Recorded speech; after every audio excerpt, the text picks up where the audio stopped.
Let's just take you through some of the testimony we heard from the start of the trial just after 9:30 this morning. It was Pieter Baba on the stand. He is, of course, a security guard at the place where Oscar Pistorius has been living. Barry Rue for the defence, saying the state had provided the defence with security cell phone records this morning. He has spent the morning going through them with Pieter Baba. Rue pointing out, first of all, that Dr. Johann Stip, who testified last week, called security at 3:51 a.m. Stip's first call to security apparently lasting 16 seconds, although you'll remember that Dr. Stip has told the court that he did not get through the first time, that it rang for quite a while before he got through, and therefore he had to phone for a second time in order to reach security.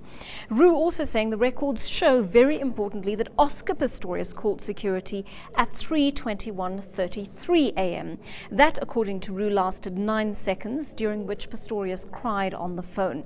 Barry Rue then putting it to Baba that if Oscar Pistorius called security first, it would be normal for security to call him back to check that he was all right. Pieter Baba, however, disputing this, saying he called Oscar Pistorius first, that it was a very short call because the call dropped, and he therefore called him back, at which point Baba simply heard Pistorius crying. There wasn't a conversation, according to Baba, during the second call. Baba insisting as well, if Oscar Pistorius had called me, I would have known something was wrong. Also asking, if Pistorius feared there was an intruder in the house, why didn't he activate his alarm system? So two quite distinctly different testimonies on those calls and who phoned who first. Then it moved on to the issue of the statement that Baba made to Hilton Botha at 1 p.m. that afternoon. Now, of course, Hilton Botha was the former investigator who was pulled off this case due to several acts of alleged misconduct in which he may have botched or contaminated the crime scene. Now, we understand Baba made this first statement to Hilton Botha at 1 that afternoon, in which he said he arrived at Oscar Pistorius' house at 24 minutes past 3 that morning. Oscar Pistorius saying everything was okay, but he was crying. He apparently came downstairs carrying a Reeva Steenkamp, according to Rue, and Rue focusing on the discrepancy in one word in Baba's statement. Oscar Pistorius saying he was okay, not everything was okay. Gerrie Nel then going on to ask Baba if he made a first statement, which Baba did confirm. Baba then said his first statement was made at 1 p.m. when he was extremely tired because he spent the entire night on shift.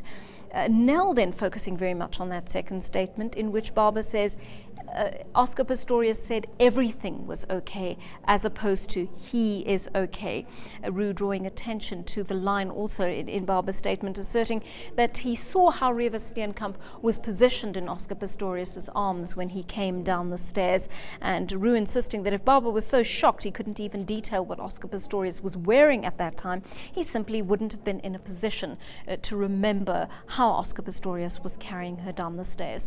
And that was where we got to the point where the state called its next witness, Professor Gert Simon, to give evidence, and it has brought us to this postponement in the case, where we are told that this is an issue about the respect and dignity of the deceased. We understand that the testimony that Professor Simon is to offer the court is to be extremely graphic, extremely explicit. Know more about your world. eNCA.com.